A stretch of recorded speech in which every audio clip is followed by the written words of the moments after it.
अस्सलाम वालेकुम। Welcome to लजीज इंस्टीट्यूट। आज हम असिस्टेंट रजिस्ट्रार कोऑपरेटिव सोसाइटीज़ के जो पोस्ट आई हुई हैं उनके बारे में देखेंगे कि ये जो हमारा सेशन है इसमें हमने तैयारी कैसे करवानी है और इस पोस्ट की क्या रिक्वायरमेंट्स हैं और इस पोस्ट के जो सिलेबस है। कुछ तो लिखा हुआ है कि ये चीज़ है, लेकिन कुछ चीज़ें नहीं लिखी हुई जो आपको नहीं पता। तो वो चीज़ें क्या हैं और वो हमने कैसे करनी है। देखने में तो चीज़ें आसान होंगी आप लोगों के लिए, लेकिन एक्चुअली इस दफ़ा बहुत ज़्यादा कंपटीशन है। वो क्यों है वो मैं आगे जाके बताता हूँ। Let's begin. जी, मेरा नाम है Hafiz Mandar Salan, mentor of C S S N P M S और P M S 2020 qualified and assistant registrar 2021 qualified. तो ये इसी तरह के सेम सेशंस जो मतलब जो हम जिस सेशन की तरफ अभी जा रहे हैं, इसे हम डिस्क्रिप्टिव टाइप या C S S P M S type जो है ना वो कुछ कैटेगरी में आ जाते हैं ये। तो इस तरह के जो सेशंस हैं उनमें से जो फीडबैक है हमारे स्टूडेंट्स का, वो काइंडली आप देख लें ताकि आपको आइडिया हो कि किस तरह जो है ना हमारे इंस्टीट्यूशन में आपको लेके चला जाता है। तो ये कुछ कमेंट्स हैं, फीडबैक्स हैं कि जो आप देख सकते हैं। और इसमें एक चीज़ मैं बताता चलूँ कि हमारे यहाँ जो है ना वो ज़्यादातर लाइव इवेल्युएशंस होती है। लाइव इवेल्युएशंस मीन्स के दो पेपर है आपके बड़े अहम हैं, इंग्लिश और उर्दू। उसमें ये है कि आपको पढ़ाया सिर्फ नहीं जाता कि ये चीज़ ऐसे, वो तो आप यूट्यूब से भी देख सकते हैं। तो असल चीज़ उसमें ये होती है कि फॉर एग्जांपल आपने पैराग्राफिंग कैसे करनी है और इंट्रोडक्शन कैसे लिखना है, ये सारी चीज़ें आप प्रैक्टिस करते रहेंगे, हम चेक करके आपको बताते रहेंगे। और इसी तरह क्योंकि इसमें कंपोजिशन लिखा हुआ है तो कंपोजिशन में आपको लोगों को वैसे लगता है कि पता नहीं, समझ नहीं आती लोगों को, लेकिन इसमें ग्रामर कंप्लीट इन्वॉल्व है और बहुत सारी चीज़ें इन्वॉल्व हैं जो आपको साथ साथ पढ़ाई जाएंगी। ऐसे समझ लें कि जो इंग्लिश का पेपर है या उर्दू का पेपर है, ये सी एस एस और पी एम एस के जो दो पेपर हैं, इंग्लिश ऐसे और दूसरा जो पेपर है इंग्लिश प्रेसी इन कंपोजिशन, जो एक्चुअली दो पेपर है। ठीक है, जो पीएमएस का उर्दू का ऐसे और उर्दू का जो है आपका कंपोजिशन, या मतलब इस तरह कह लें कि इस दोनों शामिल है।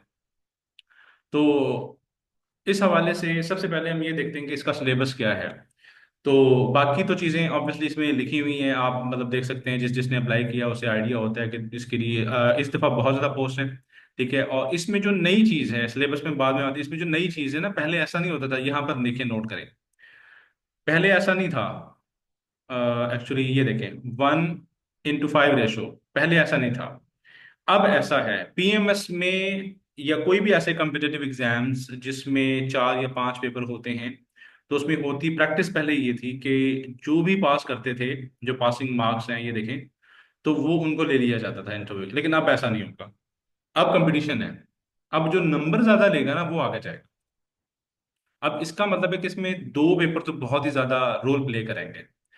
ये वो वाला पेपर है जो सब बंदे तैयार कर रहे होते हैं, सब तमाम कैंडिडेट्स तैयार कर रहे होते हैं, लेकिन आप में से बहुत ज्यादा लोग मार इसमें खाएंगे। ये तो मतलब मार पके पके खाने वाली मार है ना, मतलब आप जो तैयारी करेगा वो निकलेगा, जो तैयारी नहीं करेगा वो नहीं निकलेगा। सिंपल सी बात है, इसमें कोई दूसरी राय नहीं है। क्योंकि ये एमसीक्यूज है, लोगों को लगता है कि बुक लेंगे पढ़ लेंगे बात खत्म हो जाएगी, ऐसा एक्चुअली नहीं है।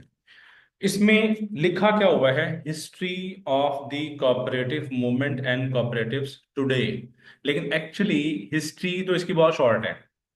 ठीक है, और दूसरी बात ये कि हिस्ट्री ना इसकी कंपाइल्ड इस तरीके से कहीं भी नहीं आपको मिलेगी कि तरतीब कहाँ से शुरू हुई, किसका लिंक कहाँ से है, किसने क्या बनाया, ये मूवमेंट स्टार्ट क्यों हुई। तरतीब से बहुत कम ऐसे सोर्सेज आपको ऑथेंटिक मिलेंगे। और अगर आप खुद पढ़ेंगे तो ऑब्वियसली आपको समझना भी थोड़ा सा टाइम लगता है।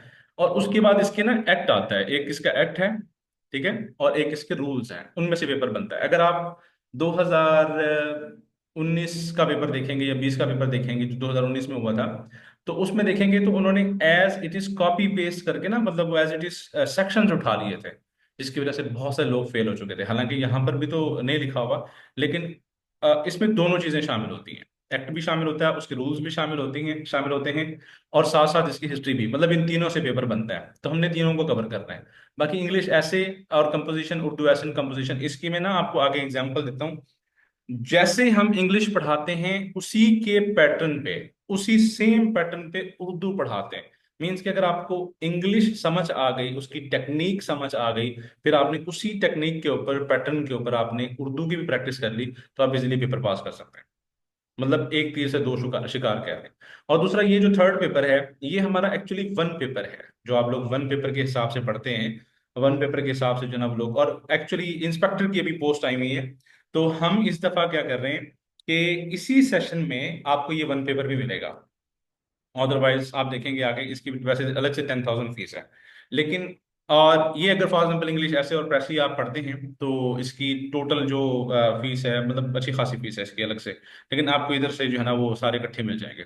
और इस दफा इन्होंने lady assistant registrar cooperative societies का भी एक मतलब इन्होंने सीट अनाउंस की है, स्पेशली मतलब फीमेल के लिए। ठीक है। तो उसके बाद हम देखते हैं कि पेपर किस तरह आ रहे हैं। पेपर से भी पता चले ना, देखिए ये वाला जो ऐसे की टाइप है ना, सबसे पहले हम वर्ड्स को देखते हैं, बाकी तो हमने पढ़ना ही है। ये पीएमएस का ऐसे है, लेकिन है 45 मार्क्स का। पीएमएस का ऐसे लिखने के लिए आपको कम से कम 2 घंटे चाहिए होते हैं, और ये टोटल पेपर 3 घंटे का होता है। तो आप किस तरह मैनेज करेंगे ये? वो तो दूर की बात है ना फिलहाल कि मतलब ग्रामर किसी को आती है नहीं आती, किसी ने प्रैक्टिस की, पैराग्राफिंग टेक्निक क्या है, वो तो एक अलग बात है। पहली बात ये है कि क्या हमारा पेपर भी बुरा होगा कि नहीं होगा। ये हम कहाँ से करेंगे, क्योंकि ये हमने इन पे फोकस करना है ज्यादा, इस पे करना है, इस पे करना है, किस पे करना है या इस पे करना है। हमें किस से ज्यादा मार्क्स मिल सकते हैं, इस पे करेंगे। अगर इस पे करेंगे ना आए तो क्या करेंगे हम? अच्छा, इस पे हम करेंगे तो इसकी टेक्निक्स ये देखें, उसने डिवाइड खुद किया हुआ है 5 नंबर प्लस। अच्छा, please summarise the following passage into 1/3 of its size and also give the title. इसका मतलब क्या है? 5 नंबर उसने टाइटल के भी दिए हैं, तो टाइटल लोग 2-3 ज्यादा लिख देते हैं जिसकी वजह से उनके मार्क्स हट जाते हैं। तो हमने किस चीज के ऊपर फोकस करना है? अच्छा, इस चीज के ऊपर फोकस करना है तो कितनी हमने प्रैक्टिस करनी है वो तो नहीं पूछ लेगा ना हमसे, जो हमने प्रैक्टिस की होगी। तो इसके क्या रूल्स हैं? अगर इसने अगर करेक्शन दी हुई है, तो ये अगर फॉर एग्जाम्पल हम ये कहें कि ही एब्सेंटेड फ्रॉम द क्लास, ठीक है, तो ये कौन सी टाइप ऑफ करेक्शन है? ये तो बात की बात है ना कि ये कैसे ठीक होगा। मसला ये नहीं है कि हमने बीमारी नहीं पकड़नी, मतलब ये बीमारी है बस दे दी, नहीं, बीमारी की जड़ पे जाना है, उसकी जड़ पकड़नी। अगर वो जड़ पकड़ ली ना तो फिर कोई भी उस टाइप की सिम्टम्स आएंगी तो आप इजीली उसे डिटेक्ट करके आप सॉल्व कर सकते हैं, मसला हल। और इसी तरह उर्दू ऐसे में अगर आप देखें कंपोजिशन में तो यहाँ पर भी ऐसे ही देखें, और इसी तरह ये है।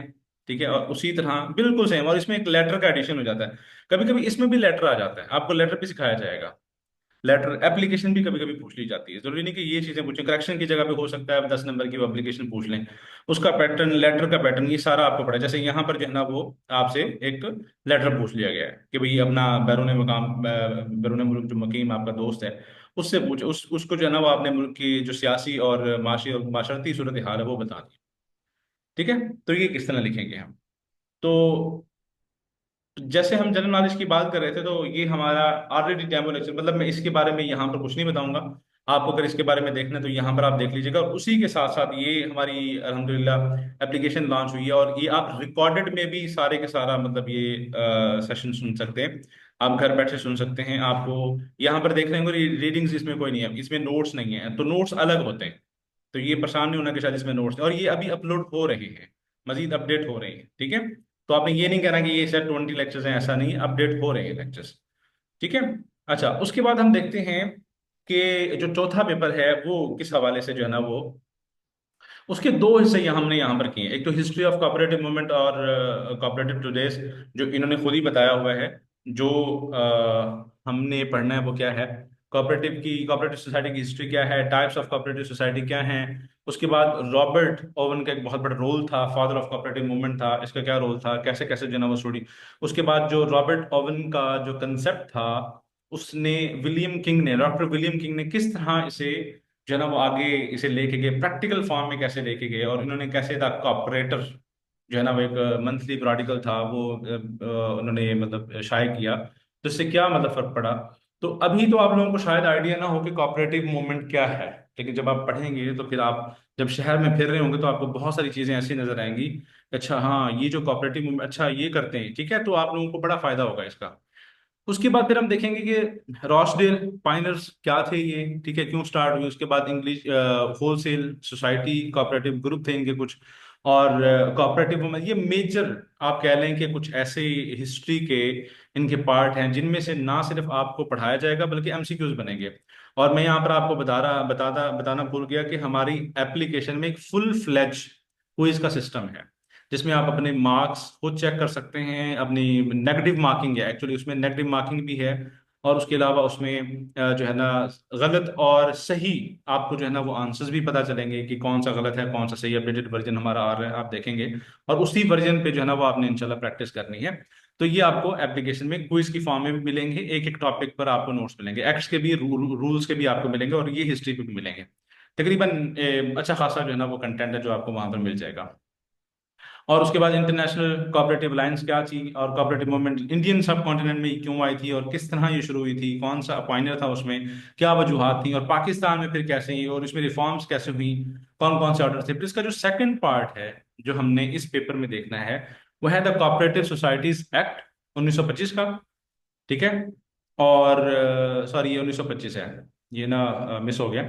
अच्छा, उसके बाद द कोऑपरेटिव सोसाइटीज रूल। ठीक है। तो ये रूल्स 1927 के, अब एक्ट और रूल में क्या डिफरेंस होता है ये भी हमने देखना है, और इसको क्रैमिंग करनी है। अब क्रैमिंग करना सबसे बड़ा मुश्किल काम है एक्ट और रूल्स को। उसकी वजह ये है कि उनकी जब तक ये सिमिलर होती है, अभी देखें आप कोऑपरेटिव सोसाइटी रूल्स का कोई सेक्शन पढ़ रहे हैं तो वही सेम सेक्शन मिस हो रहा होगा। ठीक है, 11 12 मतलब इस तरह जो मिस हो, वो किस तरह याद करेंगे। तो इसलिए हमने कोई सिस्टम इंट्रोड्यूस करवाया। मतलब आप वहां से क्रैमिंग करके जो आपको जो क्लास में डिस्कशन होगी कि इसे इस तरीके से पढ़ना है, इसका मतलब ये है, इसका मतलब ये है, जो लफ्ज नहीं नहीं समझ आ रहे होंगे वो डिस्कशन होगी क्लास में, पढ़ाया जाएगा। उसके बाद जैसे ही आपने पढ़ना है फिर क्रैमिंग करनी है, फिर आपने इवेलुएट करना है अपने आप को ऐप पर जाके। अब जो हमारा मेजर पोर्शन है ना इसमें, जो बहुत ही इंपॉर्टेंट रोल प्ले करेगा और जिस पर हमारा सबसे ज्यादा टाइम लगता है, वो है इंग्लिश ऐसे। और मैं जैसे आपको कहा था कि इंग्लिश ऐसे इन कंपोजिशन को अगर आप सीख गए, और उसी के फिर पैरेलल हम वही सेम टेक्निक्स हम इस्तेमाल करेंगे उर्दू में भी। अगर फॉर एग्जाम्पल ऐसे की बात करें तो वही सेम टेक्निक्स हमने, मतलब अगर आपने कोई इंग्लिश में तैयार किया हुआ है तो जस्ट मैं आपको ये कोशिश करूंगा, कहूंगा कि आप उर्दू में तैयार कर लें। टेक्निक्स वही होंगी, वो सारी के वो हम यूज करेंगे वहां पर। ठीक है। तो इसी तरह हमारे ये प्रेसी भी, मतलब जो तलखीस है वहां पर, वो तलखीस भी इस तरह होगी। अगर ट्रांसलेशन की बात करें तो यहाँ पर हम उर्दू में ट्रांसलेशन कर रहे हैं। ठीक है। और उर्दू से इंग्लिश कर रहे हैं, वहां से वहाँ इंग्लिश से उर्दू में कर रहे होंगे। तो इस तरह का मतलब एक सिस्टम। बाकी करेक्शन के कुछ नोट्स हैं हमारे पास, वो सब जगह पे काम आ जाते हैं। ठीक है। वो अगर वो करेक्शन का आ गया, एप्लीकेशन है उसका पैटर्न है, तो वो आपको लिखना सीख। और इसमें जो एक पैटर्न के नंबर होते हैं, जो उसके कंटेंट आपको पता है कि बचपन में आप लिखते रहते हैं, 9th 10th में, फर्स्ट ईयर सेकंड ईयर में लिखते हैं, आपको पता है कि उसके स्ट्रक्चर के नंबर होते हैं। और दूसरा जो है ना उसके कंटेंट के नंबर होते हैं। कंटेंट जो होगा वो आपको खुद ही वहां पर जनरेट करना होगा, और उसको जनरेट करने का मैं आपको तरीका बताऊंगा कि किस तरह हम ऐसे की टेक्निक्स को इस्तेमाल करते हुए हम लेटर लिखेंगे या एप्लीकेशन लिखेंगे अपनी। ठीक है। तो ऐसे की अगर बात करें तो इसके चार मेजर कंपोनेंट्स के हम फोकस करते हैं। पहले हम आउटलाइन, फिर इंट्रोडक्शन, फिर मेन बॉडी और कंक्लूजन। और मेरा जो फोकस होता है एक्चुअली पूरे के पूरे सेशन में, वो 80% मेन बॉडी के ऊपर होता है, क्योंकि पैराग्राफिंग टेक्निक जो है ना वो एक ऐसी टेक्निक है, अगर किसी को समझ आ गई तो वो मैं समझता हूँ ना सिर्फ ये सेशन, बल्कि आप C S S P M S कोई भी कम्पिटेटिव एग्जाम्स में अगर आप चले जाएं तो आप इजीली पास कर सकते हैं, अगर आपका स्ट्रक्चर ठीक होगा, फ्लो ऑफ थॉट ठीक होगा, आपको पता होगा कि आप लिख क्या रहे हैं। ठीक है। और उसी के साथ आपकी जो मेन चीज है वो ग्रामर है। ठीक है। तो उसमें एसेंशियल्स ऑफ एसेस में हम स्ट्रक्चर देखते हैं, जैसे मैंने अभी बात की। फिर कंटेंट जो आप लिख रहे हैं, आपका कंटेंट कैसा है, आपने कहाँ से रिसर्च की या नहीं की, या कॉपी पेस्ट किया, चैट जीपीटी से लिखवा के आपने किया। और उसके बाद एक्सप्रेशन। एक्सप्रेशन हमेशा आपकी रीडिंग से बनते हैं, आप रीडिंग करते हैं नहीं करते ये हम नहीं बनवा सकते आपकी। ठीक है। हम आपको बता सकते हैं कि इस तरह पॉसिबल है, ये पॉसिबल है, ये सेंटेंस स्ट्रक्चर है, लेकिन आप जो है वो इस तरह नहीं कर सकते। ठीक हो गया। उसी तरह फिर ग्रामर इसका बहुत ही एसेंशियल पार्ट है। फिर आर्गुमेंटेशन, आर्गुमेंट हम करते हैं, वो आर्गुमेंट हम कैसे करेंगे, कैसे आर्गुमेंट का तरीका होता है। ठीक है। वो हम आर्गुमेंट नहीं करेंगे जो हम चाय पीते हुए दोस्त आपस में करते हैं कि नहीं यही ठीक है, चाहे वो कितना ही गलत हो वो ठीक होता है, विदाउट बस मैं कह रहा हूँ ठीक है, इस तरह की कोई डिस्कशन नहीं होगी यहाँ पर।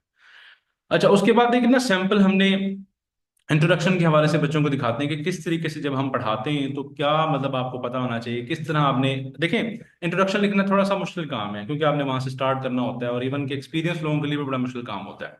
तो फिर हमने कैसे डिसाइड करना है, कैसे लिखना है, किस तरह हमने पैटर्न पकड़ना है, जिस पैटर्न को हमने फॉलो करते हुए हमारे कम से कम हमारा स्ट्रक्चर सीधा हो, ताकि वहां पर जाके हमें जस्ट कंटेंट का सोचना पड़े, और हम इंट्रोडक्शन इस तरीके से लिखें कि ऑलरेडी हमारे पास डाटा अवेलेबल हो।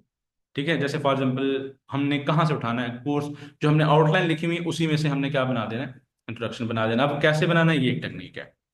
अच्छा, पैराग्राफिंग टेक्निक, जैसे मैंने आपको कहा कि पैराग्राफिंग टेक्निक के ऊपर हमारा सबसे ज्यादा फोकस होता है, तो इसके ऊपर सबसे ज्यादा टाइम लगता है हमारा। तो हमारे यहाँ पर ऑलरेडी भी स्टूडेंट्स बैठे हुए हैं जो हमसे मतलब पहले ही पढ़ रहे हैं इन सेशंस के बारे में, C S S P M S के हवाले से। तो लेकिन इसके ऊपर बड़ा टाइम लगता है, क्योंकि इसमें सिर्फ एक चीज़ नहीं है, जस्ट स्ट्रक्चर नहीं है। चलिए स्ट्रक्चर आपने सीख लिया, तो लेकिन इसमें फिर कंट्रैक्शन एंड एक्सपेंशन टेक्निक्स हैं, उसके अलावा इसमें ग्रामर है, इसमें सेंटेंस स्ट्रक्चर है, इसमें कोहेरेंस है, इसमें रेलेवेंस है, इसमें एक सेंटेंस, एक पैराग्राफ को दूसरे पैराग्राफ, जब आप दूसरे पैराग्राफ में जा रहे हैं तो किस तरह आपने कंसेप्ट की भी जो है ना वो उसमें कंसेप्ट भी डिफरेंट डिफरेंट होगा, ठीक है, और आपकी जो ट्रांजिशन है वो भी एक स्मूथ होगी। तो कैसे होगी ये, तो ये हम इसमें जो है ना वो देखते हैं। और फिर अगर हम इंग्लिश प्रेस इन कंपोजिशन की बात करें, जो कि आप हालांकि उसने जो पेपर में जो उसने बताया हुआ है यहाँ पर अगर आप देखें तो कंटेंट एक्चुअली उसने बताया है, क्या बताया है? ये देखें, इंग्लिश एस इन कंपोजिशन, लेकिन पेपर में देखें ये यहाँ पर प्रेसी भी है ना, तो ये कंपोजिशन का पार्ट है। कंपोजिशन मतलब ओवरऑल जो इंग्लिश में आपका बात कंपोजिशन, मतलब जो आप कह सकते हैं जो उसकी इंग्लिश की कंपोजिशन कैसे होती है, इंग्लिश बनती कैसे है। तो उसमें हम क्या करते हैं, फिर वो प्रेसी और कंपोजिशन ये दोनों चीजें आपको पढ़ाई जाती हैं, ठीक है। और उसमें हम कैसे पढ़ते हैं, रूल्स हैं हमारे पास जो तकरीबन 10 डोमेन्स हैं उसकी डिफरेंट, और वो रूल्स हम कैसे पढ़ाते हैं ये भी मैं आपको बताता हूँ। लेकिन चेक कैसे किया जाता है, फॉर एग्जाम्पल एक बच्चे ने लिखा है यहाँ पर, तो ये लिखने के बाद जब चेक किया गया, आप बताएं भी, he can make it good और बैड सम टाइम। अब सम टाइम नहीं होता, he fails in his attempt. अब मतलब इस तरह की छोटी छोटी मिस्टेक्स जो है ना इंसान को जो है ना वो क्या करती है, फेल करो। अब देखें, if success gives us joy then. अब ये एक सेंटेंस स्ट्रक्चर है जो कंडीशनल सेंटेंस है, तो इसमें देन लगना चाहिए, नहीं लगना चाहिए, इसका सेंटेंस स्ट्रक्चर क्या होना चाहिए। The failure teach. अब यहाँ पर देखेंगे ग्रामर किस तरह मिस की जा रही है, तो यहाँ पर कौन सा जीरो कंडीशनल आएगा या विल शैल का इस्तेमाल होगा, क्या होगा इसमें, फर्स्ट डिग्री होगा, सेकंड जो है ना वो कंडीशनल होगा, थर्ड होगा, कौन सा होगा इसमें। तो ये हमने यहाँ पर देखना है जो आपका यहाँ पर आप यूज कर सकेंगे। तो ये एग्रीमेंट प्रॉब्लम्स, उसकी जस्ट मैं आपको करेक्शन की एक एग्जांपल दे रहा हूँ एग्रीमेंट प्रॉब्लम्स की। जैसे फॉर एग्जांपल सबसे बड़ा मसला सब्जेक्ट वर्ब एग्रीमेंट होता है, तो उसमें आप देखेंगे सबसे पहला मसला, मैं हमेशा ये कहता होता हूँ, सबसे पहला मसला जो स्टूडेंट फेस करते हैं वो क्या होता है आपके पास, वो ये होता है कि आपने सब्जेक्ट को ढूंढना होता है, जिसे हम कहते हैं ना ट्रू सब्जेक्ट, ठीक है। तो ट्रू सब्जेक्ट को आपने कैसे ढूंढना होता है, तो ये यहाँ पर आप देखें, यहाँ पर भी वही सेम चीज है, ट्रू सब्जेक्ट को आपने देखना है और उसके अकॉर्डिंग आपने क्या करना है, एग्री करवाना है प्रोनाउंस को। जैसे फॉर एग्जाम्पल यहाँ पर the list of spare parts है वाज, ठीक है, इसके साथ द लिस्ट इसके साथ होगी। हमने हमेशा पढ़ा है बचपन में subject verb agree, subject verb और ऑब्जेक्ट, मतलब इस तरह का स्ट्रक्चर पढ़ा है, लेकिन एक्चुअली ये वर्ब से पहले पहले सारा सब्जेक्ट नहीं होता, ठीक है। तो वो हमें चीज क्लियर करनी है अब, और इसको क्लियर करने के लिए हमें प्रैक्टिस करनी पड़ेगी। इसी तरह जो बहुत लंबे लंबे जो है ना वो सेंटेंस होते हैं, उसमें जो सब्जेक्ट होता है, कभी कभी हमें लगता है जैसे फॉर एग्जाम्पल ये बहुत ही बड़ा जो है ना वो सब्जेक्ट है, हम भूल जाते हैं कि हमें किसके अकॉर्डिंग सब्जेक्ट लगाना, वर्ब लगाना था, ये हेल्पिंग वर्ब लगाना था, ठीक है। तो उसकी वजह से हमें क्या होता है, नुकसान होता है। तो ये कुछ चीजें थी जो आज आपको बताई गई सेशन के हवाले से। और ये सेशन जो है ना इसमें सारे के सारे सब्जेक्ट्स कवर किए जाएंगे, और इसके ना सिर्फ आपको पढ़ाया जाएगा बल्कि इसकी प्रैक्टिस भी होगी, इवैल्यूएशंस भी होंगी, और क्विज भी होंगे, और नोट्स भी होंगे। ईच एंड एवरीथिंग आपको ऐप पर अवेलेबल होगी, रिकॉर्डेड सेशन भी, रिकॉर्डेड लेक्चर्स भी आपको ऐप पर अवेलेबल होंगे। अगर आपके मजीद कोई क्वेश्चन हो तो आप पूछ सकते हैं। Thank you so much. Allah Hafiz.